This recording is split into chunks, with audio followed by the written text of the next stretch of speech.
Week 2. We are live for the post race for the NASCAR events as we have some summer racing at night. Of course, on the show, we talk about all things NASCAR and recap all the races. With this one at Echo Park closing at 2 a.m. in the East Coast, I was not going to go live right after that. I was tired, still am, burning the midnight oil still. But here we are at when I'm recording this right now for you all live, 4 p.m. on Monday. It's good to see you all as you tune in.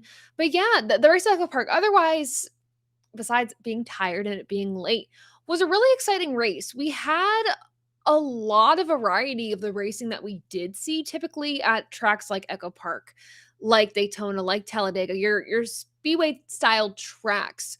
We're going to see these cars packed together all the way through, kind of either choo-choo train racing, or we are seeing them go side by side or going three wide for laps and laps on end trying to save fuel. The start of this race was very interesting, though. This track has lost some grip over the years, is the first thing I have to say about this track. The second is the first stage, the cars got really drawn out like a normal kind of mile and a half type of track, which I thought was very interesting. It's not something that we've seen over the past few seasons with Echo Park. I mean, honestly, since the repave of this track, I remember when Kurt Busch won the last race we had at this track before they ripped it up and repaved it. The track was literally coming apart during that event.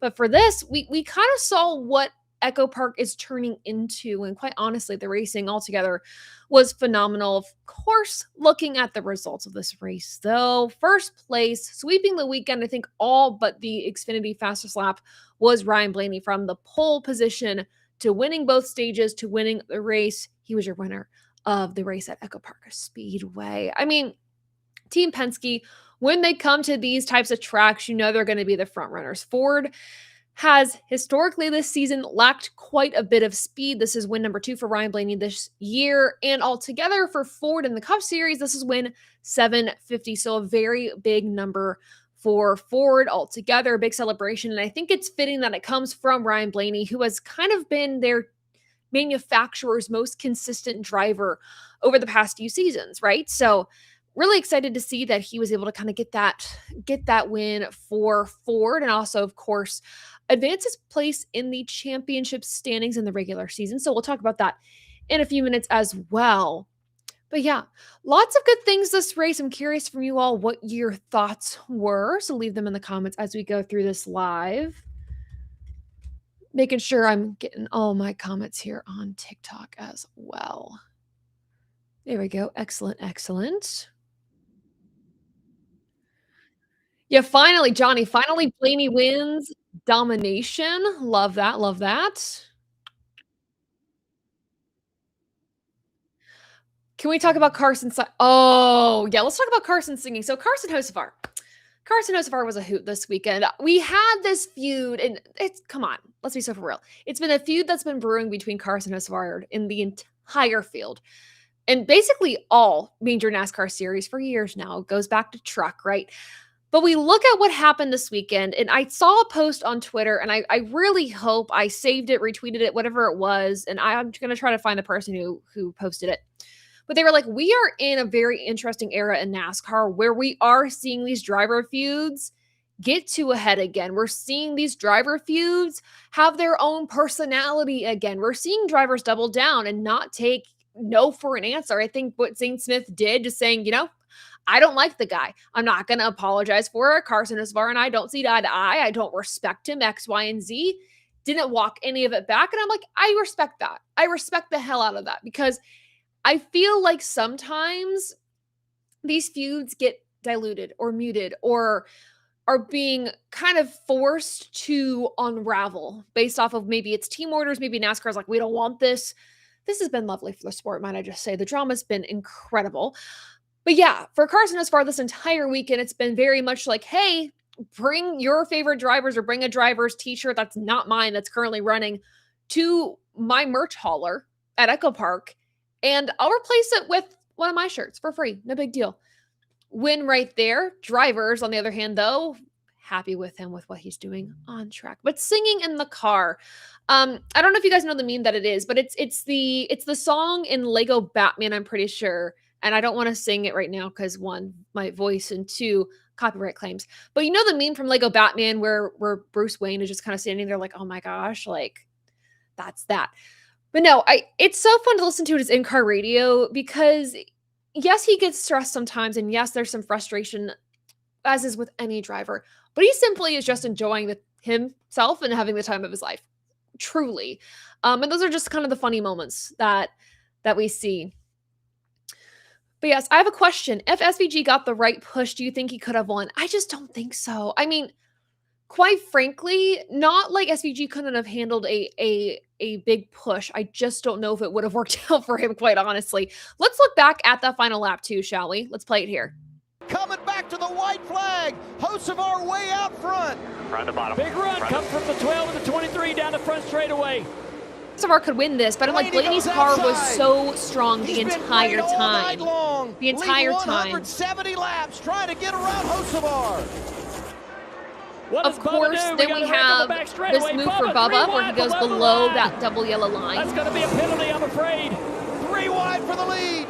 Through turns 3 and 4. And of course, we have a classic pushing Blaney. Come on. Middle lane, Hocevar. Back to the checkered flag. It's going to be Ryan Blaney who wins it in Atlanta. First off, can I just say I appreciate the energy from Adam Alexander there, and I appreciate in the energy of that final call, Dale even calls out that's going to be a penalty, I'm afraid, for Bubba Wallace, but they keep that intensity, they keep that pacing. As somebody who is in the broadcasting space, I just wanted to call that out, that I appreciated it. But for SVG, I really do not think if he got a right push, he would have been able to make it. I think, yes, the push from behind, but I think Bubba or Blaney would have blocked that, as they kind of did. They kind of went to the middle lane.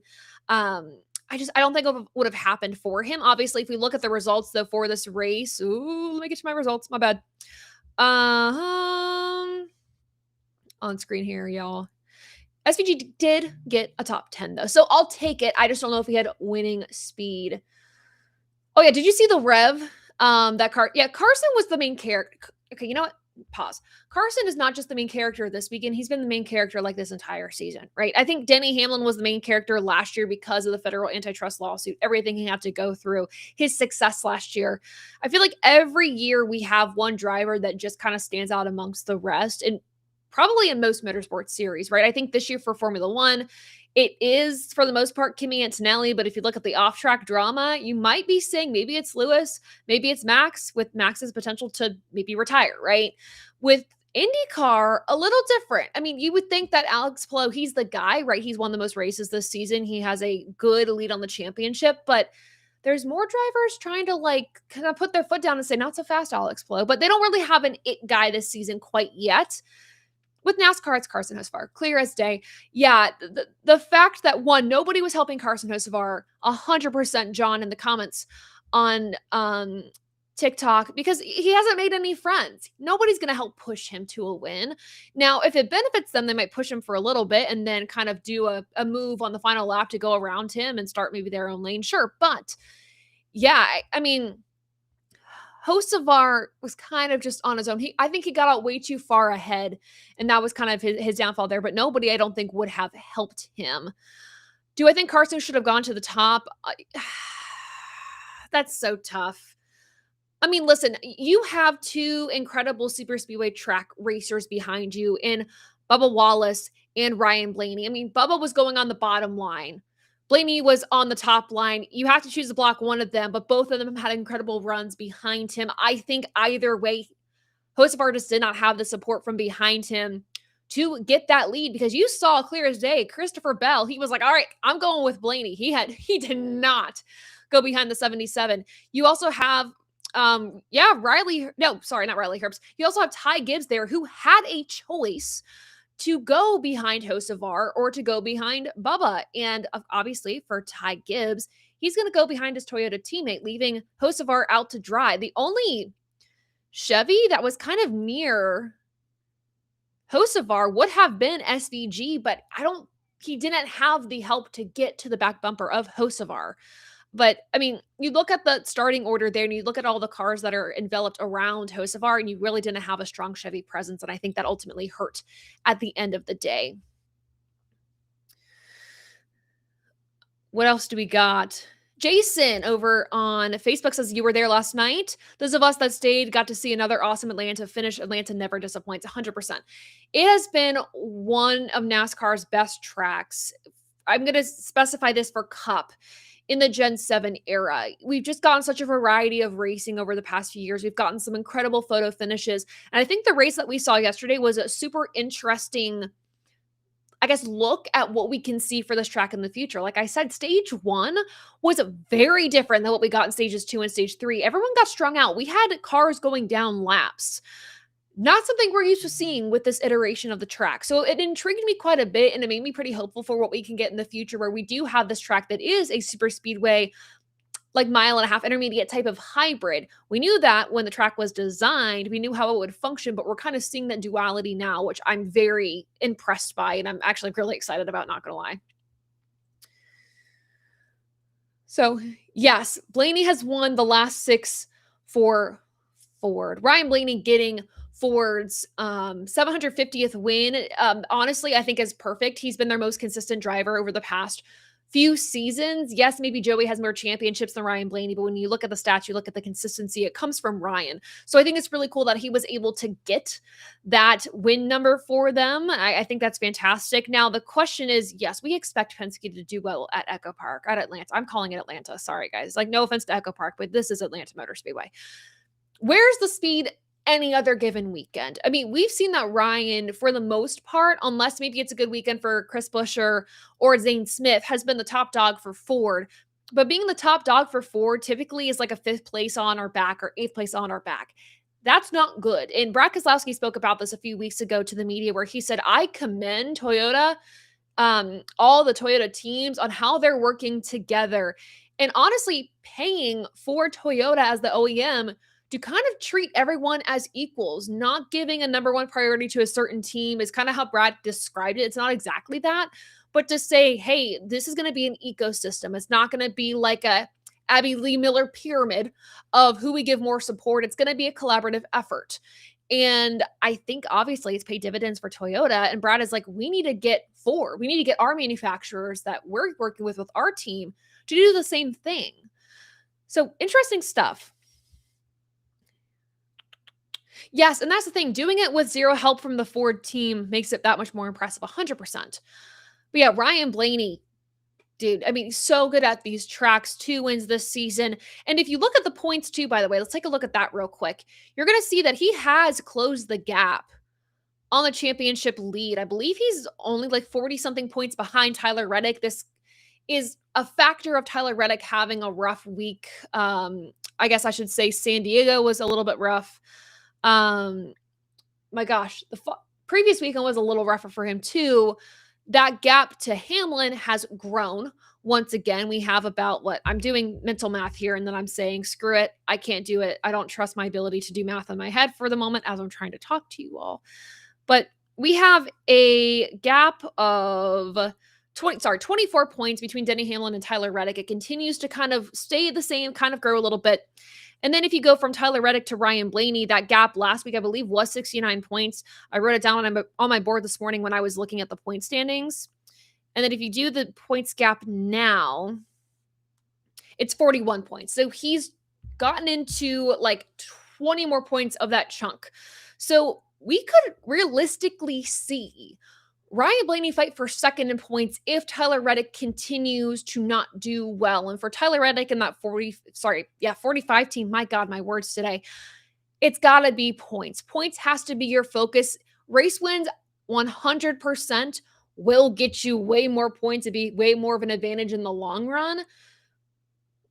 But you got to look at getting those stage points because that's where you're going to make up the gap 100%. Should Larson be worried?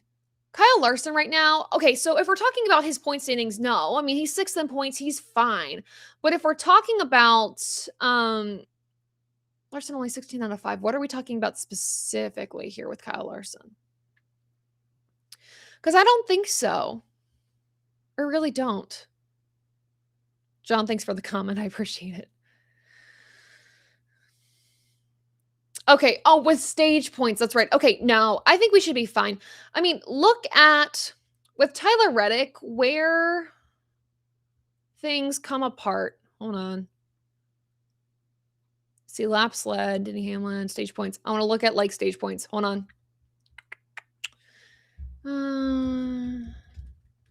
Looking at Tyler Reddick's stats. Hold, please. Because if you stack up Tyler Reddick and Denny Hamlin's stats, they're pretty on par. Quite honestly, you look at the points that were gained at Echo Park, he gained 47 points. Let me go to Denny Hamlin. Denny Hamlin and Tyler Reddick, they tend to trade races back and forth of how they're earning the most points here. But Denny, where he lost out is he didn't earn. That doesn't make any sense. Hold up.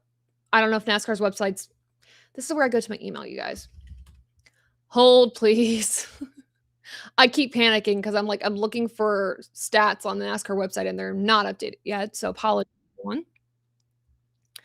Let's go to, oh yeah, and I guess I don't have like the updated point standings. Maybe? What? Oh, here we go. Okay, my bad. We got it. Ladies and gentlemen, here we are. Somebody tell me in the comments how many points these drivers earned during the race, because I cannot find them to save my life right now. Y'all are going to be seeing it in the comments in a second, and I appreciate you all so much. Larson Heisen's points without a win, and that's true as well, which is very impressive. It's crazy to me, too. I mean, yes, there is a worry to be said that Kyle Larson does not have a win yet. We're used to seeing him have multiple wins at this point in the season. There is a concern there, but to that, I would also say his teammate William Byron is struggling. We're also used to seeing at least have one win so far in a season. Not saying that this is not alarming in a sense, but to me, there's more comfort in knowing that one of his other teammates who is on par with him, has been in the championship for over the past few seasons, contends for wins week in, week out, or has in the past, is also struggling. I don't know why they are struggling so specifically at this point. I find it very hard to believe the new Chevy knows that the Chevy body changes that they made during the offseason are the only culprit. I struggle to believe that is the only thing. Oh,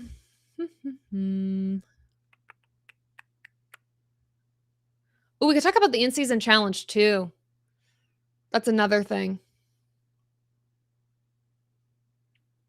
And what's crazy too is Ryan Blaney going into this race. If we're looking at our regular season point standings here, he trailed Denny Hamlin by over 100 points.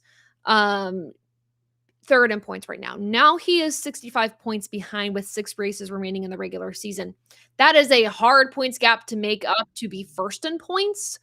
However, he could potentially surpass Tyler Reddick for second in the point standings. We all thought that it was a foregone conclusion for Tyler Reddick to just win the regular season title after his success early in the season.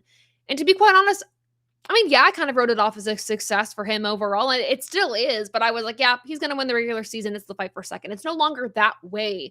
And a lot of this is just things change on a dime. You could start the season hot while others are still trying to pick up the pace, and then things settle, equalize, or you run into a spout of bad luck. And I think that's what this 45 team is running into right now.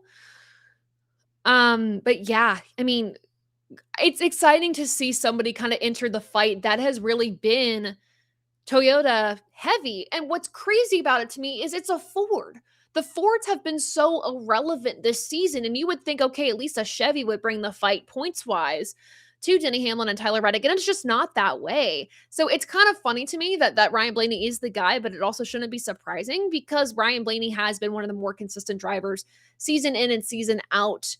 Unfortunately, I say consistent. He does run into quite a few issues, sometimes DNFs. I believe it was last season or the season before. He had a crazy number of DNFs, and it was just bad luck after bad luck.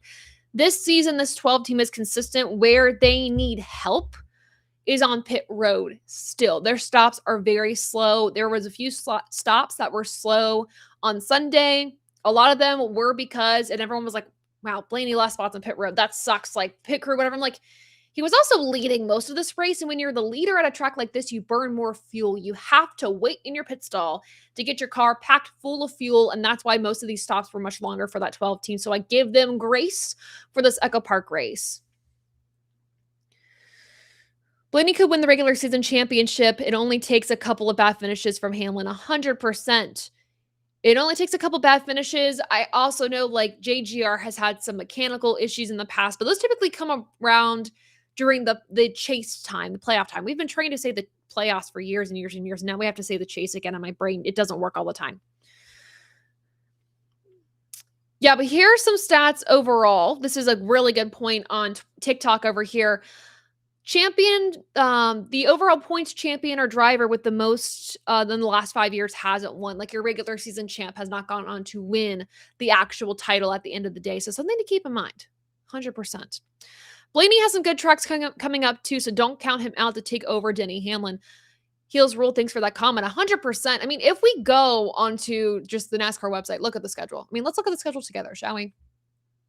We do have a summer break coming up in a few short weeks, so be aware of that. I also love how all these photos are like side profiles, and then you have like Corey Haim. That's just it looks like an old Truck Series photo for him, but I know that's not old. That's like maybe that's from.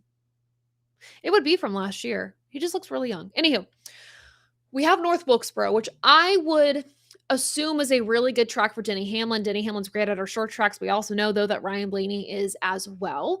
So, I mean, North Wilkesboro could be good. Indianapolis Motor Speedway, Penske has that circled all the time, whether it is with their IndyCar team, whether it is with their IMSA team, whether it is with NASCAR. This is a track, though, that I think favors Denny Hamlin a little bit more. You go to Iowa, obviously Blaney has won there in the past. This is a track that he's done really well at. Richmond is a Denny Hamlin type of track. You go to New Hampshire, toss up, but you're looking more towards the JGR side of things. And then Daytona, of course, you're going to look at Denny and Ryan Blaney once again. But Ryan, in the past few seasons, I should say, because Denny had Daytona on lock for the longest time with the Gen 7 era. But Ryan's been really good at Daytona. In the Gen 6 era, Denny Hamlin had Daytona on lock. Gen 7, the current era we're in, I would say Ryan has a little bit of the edge at Daytona, but there really isn't an in-between for him. It's either he's in the wall or he's winning the race. I feel like it's so hard for him to either complete a race altogether or not, but that's the tracks we have coming up. I say it is a 50-50 split between if it favors Denny versus Ryan. I think, quite honestly, I was looking at this before when we had a closer battle between Reddick and Hamlin for the regular season title. And I was going through tracks one by one, and I was like, this overall, I think, favors Denny. I think Reddick's going to have a harder uphill climb, once we start to get into like North Wilkesboro and the tracks below, because I don't think they really favor Tyler in any way. Yes, he won the 500 earlier this year. I don't know if that was indicative of better like super speedway type of skill from him. He's great at super speedways, but I don't know if it supersedes Denny Hamlin or Ryan Blaney, right? So I think Reddick's in danger. I really think he's in danger a little bit. And I hate to say that, but that's what I'm thinking. Yeah, and that's the thing. Blaney's going to contend at Wilkesboro, Iowa, Daytona, Indy. He will be good. He dominated at New Hampshire last year. So I'd be really nervous if I was Tyler Reddick. I'd be very cautious if I was Denny Hamlin. I have still a 65 points gap that is a lot to dig into, but Denny has to be flawless to just kind of maintain just being a cool cucumber for the rest of the regular season, because he could be fine. He could totally be fine, but if you are Tyler Reddick, I would be sweating right now because you kind of have this perfect in-between points gap to Denny for first, and then to the guy that's right behind you. At one point, it looked inevitable that Reddick would win the regular season championship. It looked inevitable that the points battle for the regular season would be between Denny and Tyler only. And now Ryan Blaney has entered the chat. He's been slowly chipping away. So I'm not just saying it was just this weekend that flipped the switch, but a win sure does help add to your points to get you into that conversation once again. And that's another good point too on YouTube right now. We're also seeing the conversation that, Chase Elliott Chase Elliott could also be a really good contender at a lot of these races. Chase is good at most of these, 100%. So he could contend too. Chase Elliott, I think, is a lot of people's kind of sleeper pick to win the title this year because he's so consistent when it comes to his points. If you look at the point standings, once again, I'm going to pull them up here in just a second. Let's see standings. Chase Elliott is 5th in points. He is right behind Ty Gibbs. Ty's been really good this year. It's been very impressive to watch. There is a pretty big gap between him and Ty, about 55 points.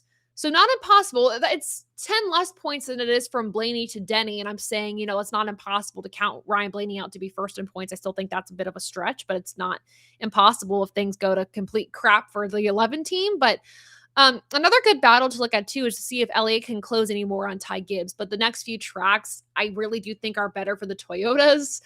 And I think Ty will ultimately be fine. I think we're looking at this battle here between teammates of Elliott and Larson.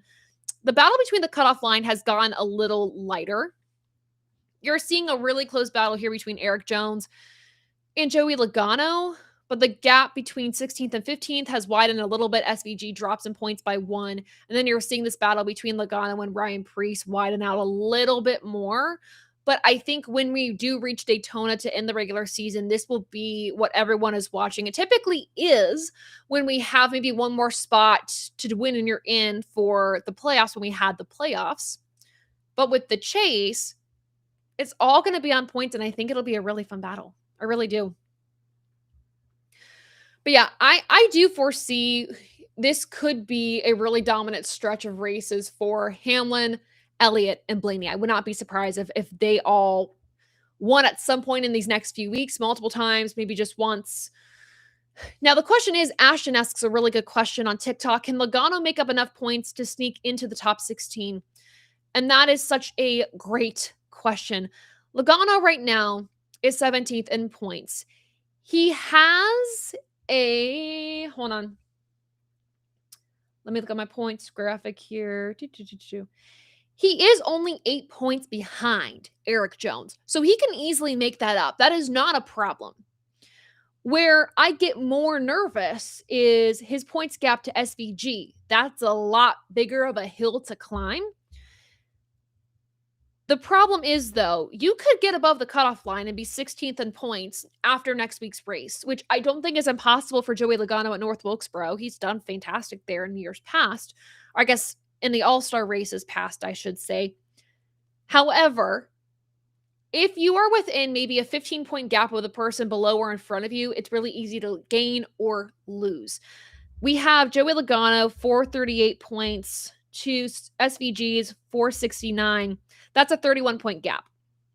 And I guess that's true because I'm looking at a graphic that you guys aren't seeing that I calculated out today. So that's helping me kind of see the gap between points. I would say if I was 14th in points right now, if I was Austin Cindric, I'd be nervous. Austin Cindric on down, I'd be incredibly nervous in points. I think Bubba has a decent enough points gap. He's 55 points above that cutoff line. He should be okay.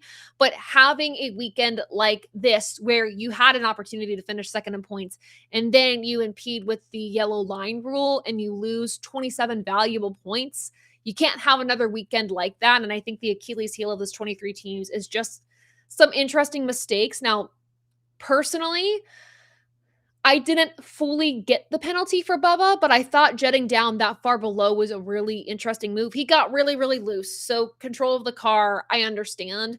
But I'd be curious to listen to Holler talk a little bit and see if they talk about this a little bit more. Do you think the Chevy body will get better post-summer break? I don't know. I mean, here's the thing. It's only a week that these teams have to break. I personally don't know how much can be done in a week off to make up ground. And typically in that week off, a lot of people are taking that time to be with family. I do not personally know how these NASCAR teams operate in the sense that, okay, the team completely shuts down for a week, no one in the office, etc. I don't believe that is the actual case. Obviously, you want to keep the business running, trying to get a competitive edge wherever you can. I understand that. But I I don't think 1 week is gonna make a huge difference. We've seen for Formula 1, we had, like, a 3-week stretch where there was no racing at all, and we saw when the schedule went back going after we had those races that had to be canceled due to conflict, over on the other part of the world, there was a huge improvement from Ferrari. There was a huge improvement. Well, I say huge improvement. It was all right from Red Bull. They figured some things out. Ferrari came back with like a really interesting rear wing, but that was only able to be developed because you had all that off time to make up speed. So, but I don't think it's the same in NASCAR. With NASCAR, I feel like development is much slower because it is all these spec parts that we do have. You There's so little wiggle room to make advancements in your speed because of all these spec parts, which I'm not saying is good nor bad. I'm just saying it makes it a little harder to be, I guess, to have some ingenuity a little bit. But yeah, I don't think so. I think Spire has figured out the body better than any of the Chevy partners. I do agree with that. I really do. I mean, we've seen their drivers contending for wins and winning. Yes, Daniel Suarez's win at Charlotte was, at the result of a rain shortened race. However, he did have to hold off guys that were really, really strong in that race on 2 overtime restarts. So I consider that a win. You see Carson Hocevar, of course, winning at Talladega. I'd like to see him follow that up with a win on maybe a non-drafting style track. But I think they figured out more consistent speed overall than maybe some of the Hendrick guys. I would say I think Chase Elliott's very consistent overall. I think he maybe has a leg up on some of the Spire guys. I think Byron has struggled. I mean, you heard that explosive argument that came about with Rudy Fugle and William Byron over the radio, where William was just like, this car sucks right now. And then Rudy just kind of not let him have it, but was pretty to the point in saying, like, you can either quit right now or you keep racing and then bring it back to me on the next stop so I can work on it. That was a nice way of putting what was said, but I've never heard an exchange like that between those two of all the years listening to their in-car radios together, which to me was very intriguing. So I don't know if there's some external pressures there, but you look at the point standings for William Byron, he's 12th in points. We're not really used to seeing him that low in points. I wouldn't say, like, since his first or like second season in Cup, like, this is uncharacteristic for them. And again, I truly do not believe this is just because they changed the body. At this point in the season, I find that really hard to believe, but the question is, what is the other answer as to why they are struggling so much? And I legitimately do not know. I expect next year to be the year Chevy flexes their muscles after a full off season with notes. Yep, they'll have this season to make their notes. They'll go into the off season to really prepare things, come together, figure out where they missed the mark, where they can kind of grow, and I think they can hit the ground running next year. But I think what Toyota had going for them going into this year is they had very minimal changes. Obviously, with the lawsuit, you have more money coming in. To like teams like 2311 Racing. And obviously more funding means more resources. So I would assume that helped. But even beyond that, again, they had minimal changes to team personnel going into this year. Chevy had a whole body change. Ford had lessening support from, I guess, Ford. You've seen the lack of support that these Ford teams have in O'Reilly, which is at this point pretty much none. But yeah, it's interesting stuff. No, Buescher is also good at short tracks too. You could see him turn it up. I think I'm missing the fire from RFK Racing. They have just kind of been there. And I wish we were getting more consistent results from them. I mean, if you look at the results again, Buescher in 10th, but he's consistently RFK Racing's highest finishing Ford. And I know Brad had issues early on. He got some damage early on in the race, and it didn't really do him any justice. Looking at the results as they kind of tick across the screen here for some of our other guys. But man, I would love RFK Racing to be doing a little bit better, but I do think it is indicative of a lack of support from Ford at this point, as well as with what Brad Keselowski was talking about, who finished this race in 26th, was we're not working as an OEM holistically. We're still treating it as this is my information and maybe we're not sharing it type stuff.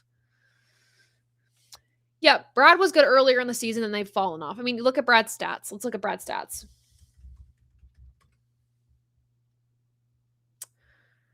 Brad right now. Oh, I'll just look at Wikipedia. Why not? It's the first thing that came up. It's fine. I do like looking at Wikipedia for results because they color code them and that really helps me visually. I'm very much a visual learner. But yeah, he had a decent start to the season. I mean, fifth at Daytona. Daytona is never really a good measuring stick because it's so hit or miss, kind of a crapshoot. And then had a stretch of like top 20 finishes. Okay. Then you had Vegas 10th, Darlington 2nd, top 15s, Kansas 6th, and then where things started to really kind of come apart was Talladega 31st. Again, Talladega, kind of a crapshoot. It is what it is. You go back and forth between the top 15 to top 30. And then we have this stretch starting at Nashville that has just been awful for the 6 team of outside the top 30 finishes.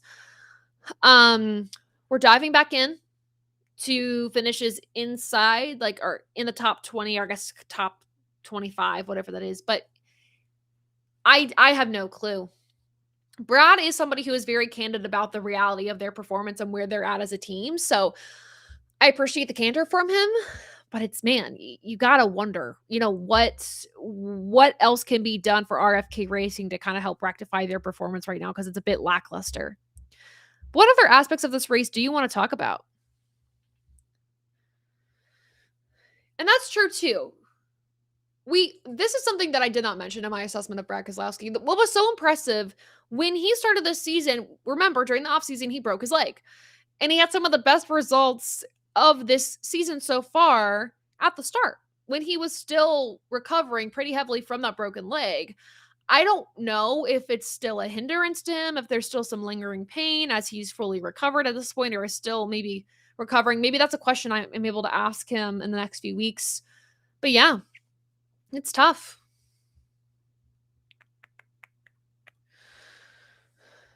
What else do we have? Yes, the racing across series this week is going to be pretty stacked. Yeah, SVG, Hocevar, and Elliott are teammates in truck this week. There, if you guys watch some short track racing, hold for short track racing news. Yeah, the Cars Tour race this week is going to be pretty stacked.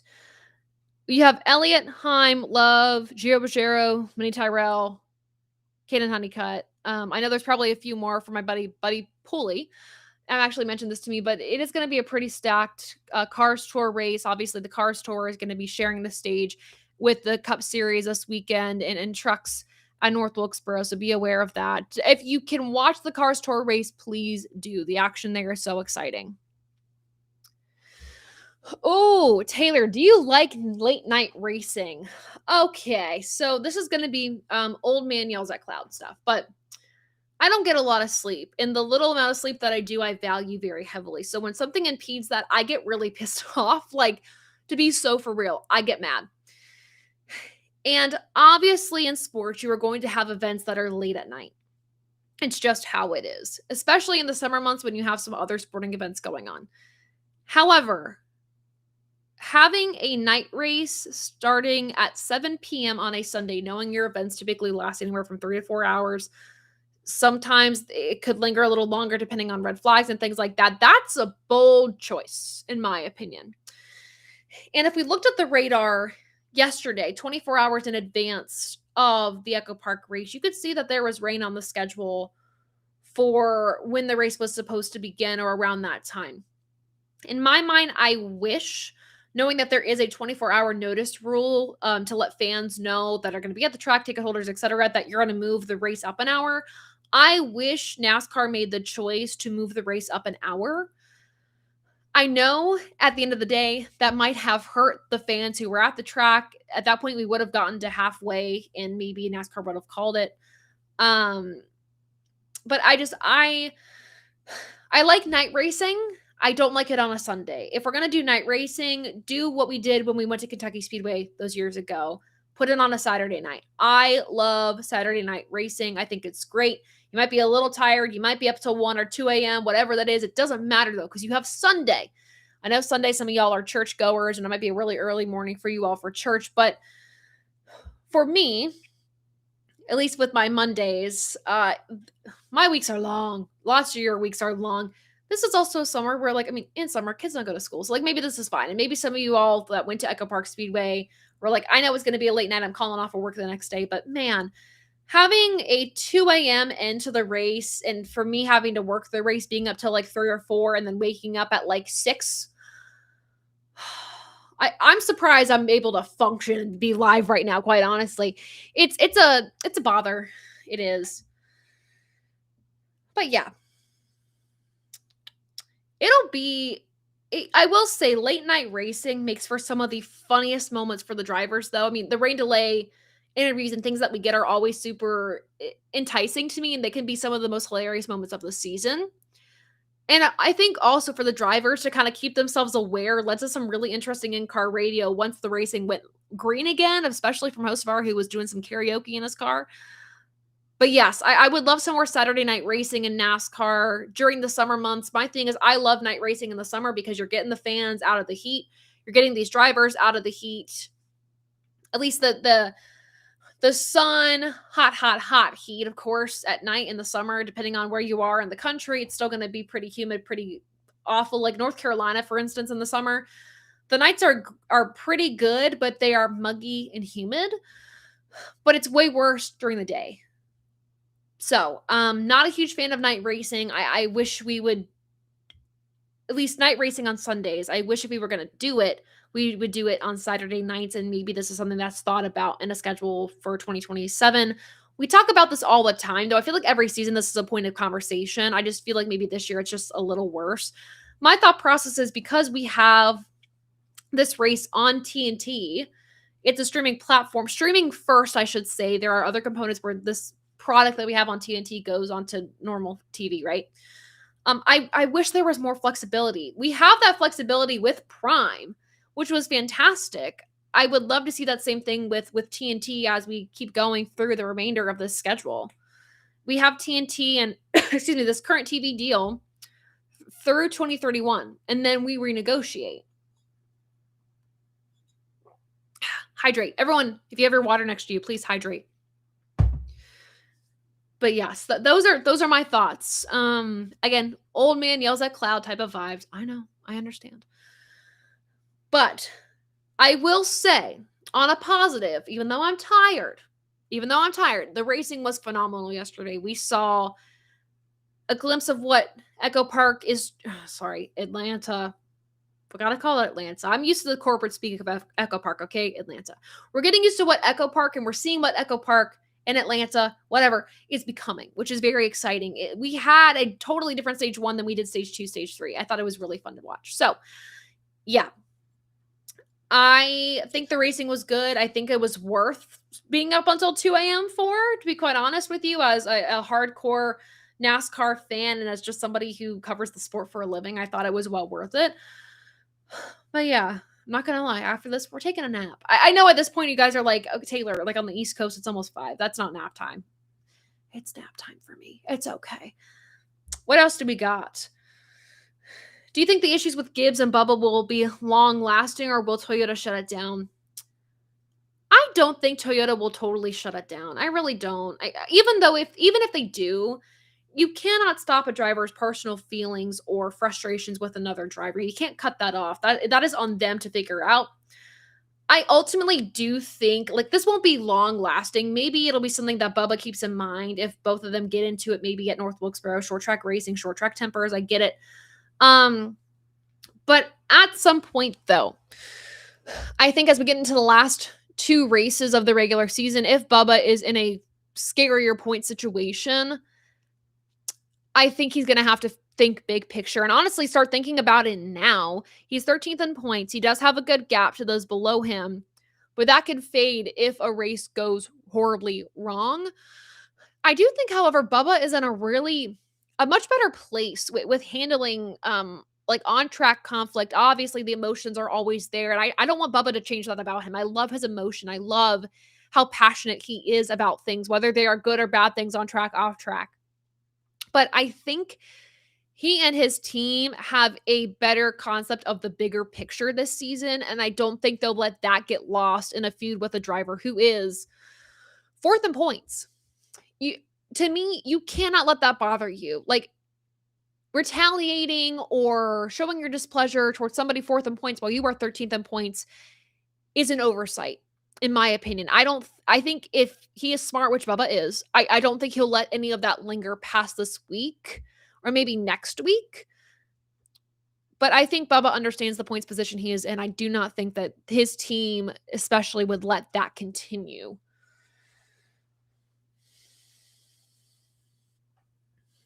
NASCAR collection, good to see you.